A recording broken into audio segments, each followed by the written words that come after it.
Você já ouviu falar em comunicação não violenta? Eu sou a Rose Guedes, sou psicóloga clínica aqui do Instituto Flouir e vou falar sobre esse tema hoje.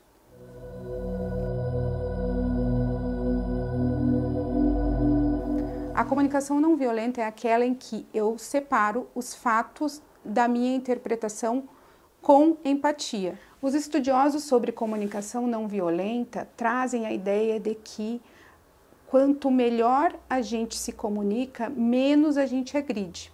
A gente tende a falar não para a maioria das coisas que nos é questionado. Até mesmo para dizer sim, a gente diz não. Por exemplo, você vai ao mercado hoje?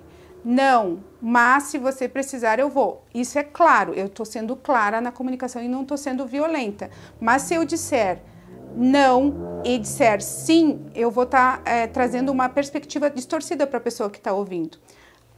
Existe um autor que chama Rosenberg, ele foi o que trouxe esse termo, né, para a psicologia, que é a comunicação não violenta.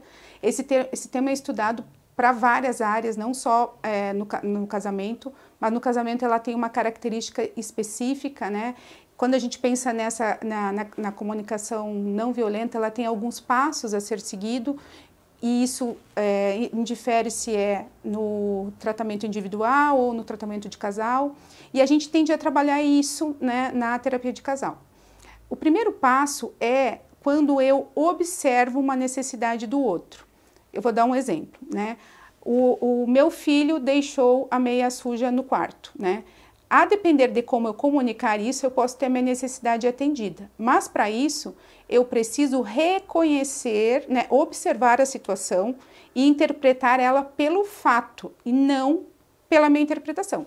Fato é, ele deixou a meia no quarto, né? A minha interpretação é, ele não valoriza o que eu faço, ele deixa tudo jogado. Se eu interpreto assim, eu estou trazendo as minhas crenças, a forma como eu aprendi a lidar com situações estressoras como essa. Agora, se eu vou lá e comunico para o meu filho, quando você deixa a meia jogada no quarto, eu fico muito irritada. Eu estou comunicando a ele o que está me incomodando, o fato, eu comunico a ele a minha emoção, né, que é uma outra fase da comunicação não violenta. Eu preciso identificar a situação, observar o fato, identificar a minha emoção, né, e falar sobre ela. Quando eu trago esses dois passos, eu estou trazendo de forma clara a minha necessidade para ser atendida e o fato.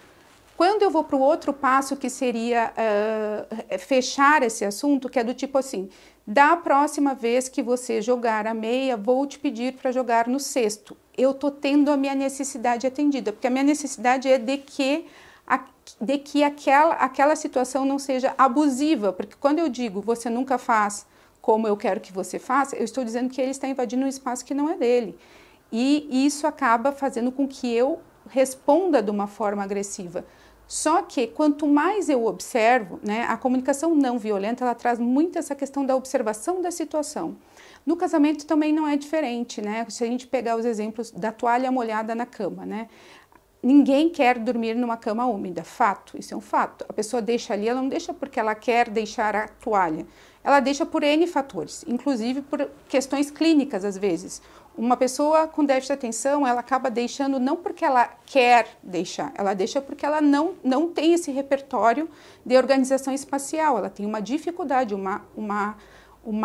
inclusive quando a gente fala isso na terapia, as pessoas acham que a gente está dando uma desculpa para o erro. Não necessariamente. A gente está justificando o erro e isso tem como resolver, né? Que é a questão de rotina.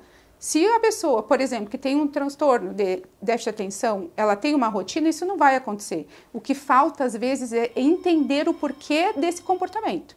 E esse comportamento, muitas vezes, está ligado a questões não aprendidas, né? Porque todo mundo tem uma ideia sobre como é um casamento, né? O casamento dos pais, o casamento do tio, do avô, enfim. A gente traz muito desses aprendizados. E a gente acaba esquecendo que a gente pode construir uma relação que é só nossa.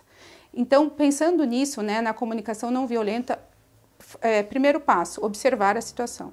Segundo passo, identificar meus sentimentos. Terceiro passo é eu colocar a situação, né, de forma clara, qual que é a minha necessidade a ser atendida ali. Quando eu consigo fazer esses passos, eu tenho a possibilidade de me comunicar e ser entendida. O que acontece na terapia de casal é também, um só aprende, o outro não. Sempre pense o seguinte, faça por você, não espere que o outro faça. A minha necessidade atendida vai trazer para mim bem-estar. Se vai trazer para o outro, é uma questão dele. Sempre que a gente culpar o outro pela situação, a gente não vai chegar na solução. E quando a pessoa vem para a terapia, ela está procurando uma solução. Se você tiver alguma dúvida sobre esse vídeo, sobre esse assunto, pergunta aqui embaixo, deixa a sua pergunta, se inscreve no nosso canal, está sempre saindo vídeos sobre esse assunto e até mais.